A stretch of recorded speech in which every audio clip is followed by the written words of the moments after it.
Subscribe now and press the bell icon. Never हो चुका है और यहाँ पर हम उसी पेपर का एनालिसिस देखने वाले हैं कि किस सब्जेक्ट में किस किस टॉपिक से क्वेश्चन पूछे गए हैं और आज के पेपर का लेवल क्या रहा है। तो आपको बता दें कि आपका जो ईवीएस है वो थोड़ा सा आप यहाँ पर ना तो इजी कह सकते हैं और ना ही बहुत हार्ड कह सकते हैं, क्योंकि जो पेपर का यहाँ पर लेवल रहा ईवीएस का वो उसे हम मॉडरेट कहेंगे। ठीक है, यहाँ पर कुछ नए चैप्टर भी ऐड किए गए हैं, इसीलिए आपसे कहते हैं कि डेली आप एनालिसिस देखिए कौन कौन से नए टॉपिक यहाँ पर ऐड किए जा रहे हैं, तो आपको पता रहेगा और आप उसके इर्द गिर्द पढ़ पाएंगे और आप अपनी शिफ्ट में अच्छा स्कोर कर पाएंगे। ठीक है, तो बता दें यहाँ पर ईवीएस के करीबन हमें जो आपके कंटेंट वाले क्वेश्चन आते हैं तो करीबन 14-15 क्वेश्चन आते हैं, तो इसमें से लगभग पूरे ही क्वेश्चन हमें मिल चुके हैं। तो सभी क्वेश्चनों के आंसर आपको बताने वाले हैं, तो आप यहाँ मिला सकते हैं कि आपने सही क्वेश्चन क्या लगाया। अब ये क्वेश्चन जो है बताए जाते हैं बच्चों के द्वारा, तो वही क्वेश्चन यहाँ पर लेकर के आते हैं। यदि आपका पेपर था तो आप एग्जैक्ट यदि आपको क्वेश्चन पता है तो आप कमेंट्स में भी वो बता सकते हैं कि आखिर क्वेश्चन था क्या। ठीक है, तो देख लेते हैं। सबसे पहले आज क्वेश्चन पूछा गया आपका दिवस से लेकर के। ठीक है, 1 सिफ्ट में और क्वेश्चन बना हुआ था और आज फिर से पूछा गया है कि विश्व जल दिवस कब मनाया जाता है। तो आपको कई बार बताया है कि जितने भी आपके ईवीएस से संबंधित दिवस हैं आप एक बार उन्हें पढ़ लें, क्योंकि एक क्वेश्चन आपका यहाँ से बन जाता है। तो विश्व जल दिवस कब मनाया जाता है, तो इसका राइट आंसर आपका 22 मार्च होगा। जिसने भी 22 मार्च लगाया है बिल्कुल करेक्ट रहेगा। ठीक है, अब यहाँ जो 4 ऑप्शन हमने लिए हैं वो इसीलिए कि आपको आगे बता सकें कि इससे भी आपका क्वेश्चन बन सकता है। तो यदि आपसे पूछता है कि 5 जून को कौन सा दिवस मनाया जाता है, तो पर्यावरण दिवस आपका मनाया जाता है। ठीक है, नेक्स्ट है 22 अप्रैल, तो 22 अप्रैल को आपका पृथ्वी दिवस मनाया जाता है। नेक्स्ट है आपका 16 सितंबर को आपका ओजोन दिवस मनाया जाता है, तो याद रखिए। ठीक है, नेक्स्ट है एक क्वेश्चन आपके आज घरों से पूछा गया, मतलब आवास से क्वेश्चन बना है। ठीक है, पिछली बार आपका किसी शिफ्ट में पूछा गया था मनाली के घर। ठीक है, आज बना है कि घर मतलब उल्टा क्वेश्चन पूछा गया, विशेषता दी गई है और आपको बताना था कि ऐसे घर किस राज्य में पाए जाते हैं। तो दिया था कि घर मिट्टी के बने होते हैं एवं यहाँ की दीवारों को गोबर से लीपा जाता है। क्योंकि दीमक या कीड़े ना लगे और इनकी जो छतें होती हैं उस पर कटीली झाड़ियाँ जैसे नीम और कीकर की लकड़ियाँ छाई रहती हैं। तो इस प्रकार के घर हमें किस राज्य में देखने को मिलते हैं, तो इसका राइट आंसर हो जाएगा आपका ऑप्शन सी, राजस्थान के ग्रामीण क्षेत्रों में इस प्रकार के घर पाए जाते हैं। ठीक है, इसके बाद आपको कई बार बताया असम में आपके बांस के करीबन 10 से 12 फीट ऊंचाई पर घर बने होते हैं, क्योंकि यहाँ अधिक बारिश होती है। नेक्स्ट आपको बताया मनाली जो आपके हिमाचल प्रदेश में पड़ता है और यहाँ पर पत्थर और लकड़ी के बने घर होते हैं। नेक्स्ट आपका लद्दाख, तो लद्दाख में भी पत्थर के घर बने होते हैं और ढालू छतें होती हैं, क्योंकि यहाँ पर बर्फ जमा रहती है। ठीक है, तो याद रखिए आपसे यहाँ पर मैचिंग वाला क्वेश्चन भी पूछ सकते हैं। कहेगा कि निम्न कथनों में से कौन सा एक कथन सही है या सही मिलान कीजिए। ठीक, अब नेक्स्ट क्वेश्चन यहाँ पर एक पूछ लिया गया आज कि सबसे ज़्यादा उष्णकटिबंधीय वर्षावन किस राज्य में पाए जाते हैं। तो अब जिसको पता होगा कि उष्णकटिबंधीय वर्षावन होते क्या हैं और ये सबसे ज़्यादा कहाँ पर देखने को मिलते हैं, तो आपको बता दें कि जहाँ पर सबसे ज़्यादा जैव विविधता देखने को मिलती है वहाँ पर उष्णकटिबंधीय वर्षावन पाए जाते हैं। अधिकांश बच्चों ने इसका आंसर मध्य प्रदेश लगाया है, जो कि गलत है। इसका राइट आंसर आपका असम हो जाएगा, क्योंकि असम के ऊपरी क्षेत्रों में उष्णकटिबंधीय वर्षावन पाए जाते हैं। इसके अलावा यदि आपकी शिफ्ट में क्वेश्चन बने तो सबसे ज़्यादा पश्चिमी घाट जहाँ पर जैव विविधता देखने को मिलती है, यहाँ पर भी आपकी उष्णकटिबंधीय और आपकी जो भूमध्य रेखा होती है इसके आसपास जो भी क्षेत्र पड़ते हैं यहाँ पर सबसे ज़्यादा उष्णकटिबंधीय वर्षावन देखने को मिलते हैं। ठीक है, तो इसका राइट आंसर था आपका असम।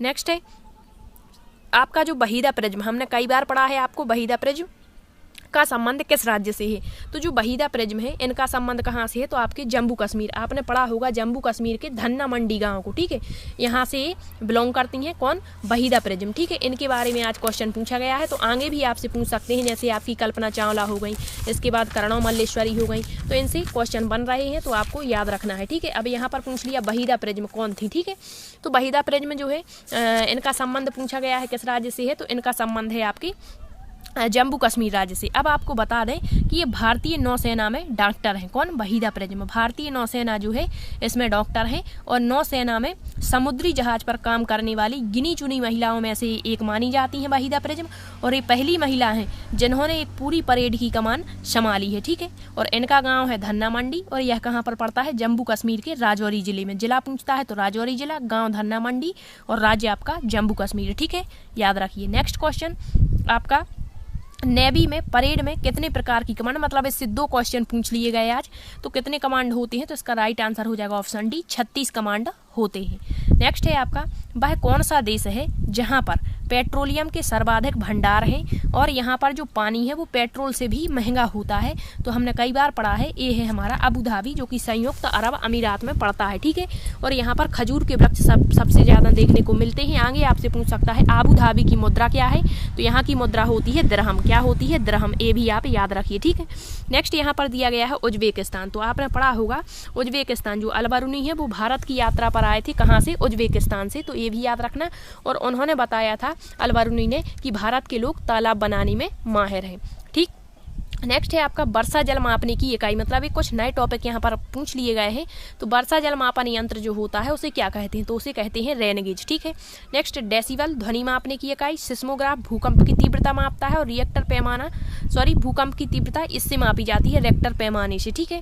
नेक्स्ट है आपका वीनस फ्लाई ट्रैप का दूसरा नाम पूछा गया है, क्या है? तो वीनस फ्लाई ट्रैप का दूसरा नाम है डायोनिया, जो कि अमेरिका का एक शाकीय पौधा होता है, ठीक है। नेक्स्ट क्वेश्चन पूछा गया आपका, बाघों की संख्या कम क्यों हो रही है? अब एग्जैक्ट क्वेश्चन पता नहीं है, लेकिन क्वेश्चन इसी तरह का था। क्या था क्वेश्चन? कि बाघों की संख्या कम क्यों हो रही है? तो इसका प्रमुख कारण है वनोन्मूलन। वनोन्मूलन के कारण बाघों की संख्या में लगातार कमी होती जा रही है। यदि क्वेश्चन ए था कि वर्तमान में बाघों की संख्या कितनी है, तो पूरे दुनिया की बात करें तो पूरी दुनिया में 4500 बाघ हैं लगभग में, जिनमें से 2967 बाघ भारत में पाए जाते हैं, ठीक है। नेक्स्ट पूछा गया, हंगुल मृग कहाँ देखने को मिलता है? तो ये आपने पढ़ा होगा दाचिंगम राष्ट्रीय उद्यान। आपने पढ़ा होगा दाचिंगम राष्ट्रीय उद्यान, जो आपके जम्मू कश्मीर में है। तो यहीं पर आपका जो हंगुल मृग है वो पाया जाता है, ठीक है। यदि ऑप्शन में जम्मू कश्मीर है तो ए राइट रहेगा, और यदि जम्मू कश्मीर नहीं था तो फिर आपका हिमाचल प्रदेश होगा, ठीक है। नेक्स्ट क्वेश्चन पूछा गया, कलमकारी चित्रकारी किस राज्य में प्रसिद्ध? मतलब ये कई बार क्वेश्चन रिपीट हुआ है, तो चित्रकारी आप पढ़कर जाएं। बरली चित्रकारी क्या है, ये भी क्वेश्चन बना था, ठीक है। तो जो कलमकारी चित्रकारी है वो आपके आंध्र प्रदेश में, एक कलमकारी और एक होती है पोचमपल्ली। यदि ऑप्शन में आंध्र प्रदेश नहीं था तो फिर तेलंगाना राइट ऑप्शन होगा, ठीक है। नेक्स्ट पूछा गया, कमल के डंठल का प्रमुख कार्य क्या है? अब इसकी एग्जैक्ट हमें ऑप्शन पता नहीं है, लेकिन यदि आपको बता दें कि जो कमल का फूल होता कमल का डंठल होता है, यह फूल को तैरने के लिए तो मदद करता ही है, साथ ही सहारा भी प्रदान करता है, ठीक है। अब ऑप्शन क्या थे, एग्जैक्ट हमें ऑप्शन पता नहीं है। यदि आपको पता है तो आप कमेंट्स में जरूर पूछ लें। नेक्स्ट है पोषण स्तर से आपका क्वेश्चन बन रहा है, ठीक है। आपके प्राथमिक उपभोक्ता क्या होते हैं, ठीक है, इनसे क्वेश्चन कंज्यूमर क्या कहलाते हैं, तो पोषण स्तर से भी क्वेश्चन पूछे जा रहे हैं। पिछली बार की शिफ्ट में एक क्वेश्चन बना था कि जो ऊर्जा का पिरामिड है वो कैसा होता है, तो उसका राइट आंसर था सीधा होता है। अब आपसे पूछ सकता है 10% का नियम किसने दिया? क्योंकि एक स्तर से दूसरे स्तर पर जाने पर जो ऊर्जा है वो कितनी लगती है, 10%, ठीक है। तो 10% ऊर्जा का नियम है, यदि आपसे पूछता है तो ये लैंडमान ने दिया था सन 1942 में, याद रखिए, इंपॉर्टेंट क्वेश्चन है। नेक्स्ट आपका आकलन के संकेतक से, अब यहाँ पर पर्यावरण आकलन के संकेतक से नहीं, बल्कि जो मापन में हमारा मूल्यांकन किया जाता है, जैसे आपको बता दें कि कहते हैं कि पर्यावरण के आकलन के संकेतक में के लिए होता है, का होता है, और एक होता है स्वयं के द्वारा मूल्यांकन, ठीक है। तो इससे एक क्वेश्चन यहाँ पर बना है पेडागोजी में।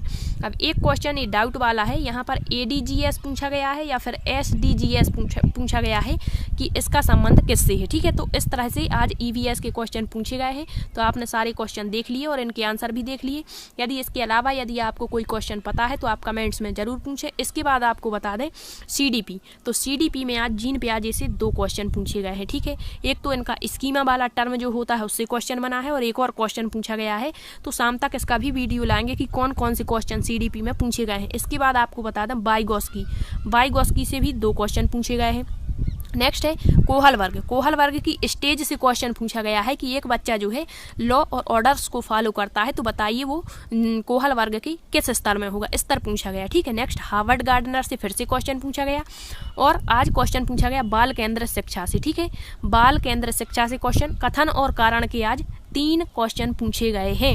नेक्स्ट आपके समावेशी शिक्षा में विकलांगता से क्वेश्चन पूछा गया, NCF 2005 से क्वेश्चन पूछा गया, NEP 2020 से एक क्वेश्चन पूछा गया, निपुण भारत से एक क्वेश्चन, मतलब ये टॉपिक इंपॉर्टेंट है, NCF, NEP और निपुण भारत। ठीक है, इसके बाद आपका बच्चे को हम अधिगम करने के लिए कैसे मोटिवेट कर सकते हैं, मतलब अभिप्रेरणा से क्वेश्चन पूछा गया। एक डाइवर्जेंट थिंकिंग, अवसारी चिंतन से भी क्वेश्चन पूछा गया है। ठीक है, इसके बाद आपके हिंदी में पैराग्राफ आया हुआ था और इसमें जो ग्रामर है वो टोटल 7 अंक की पूछी गई है और थोड़ा सा बच्चों के द्वारा बताया गया कि जो आपका संस्कृत है वो पढ़ने में बहुत ही प्रॉब्लम हो रही है, क्योंकि स्क्रीन पर छोटा सा दिखाई देता है और हर बार जूम करके और उसको पढ़ना होता है। ठीक है, तो यहाँ पर जो आज का पेपर का लेवल रहा उसे हम मॉडरेट कहेंगे, क्योंकि यहाँ पर CDP तो आसान था लेकिन जो EVS है थोड़ा सा अलग रहा। ठीक है, यदि आपको सेशन पसंद आया है तो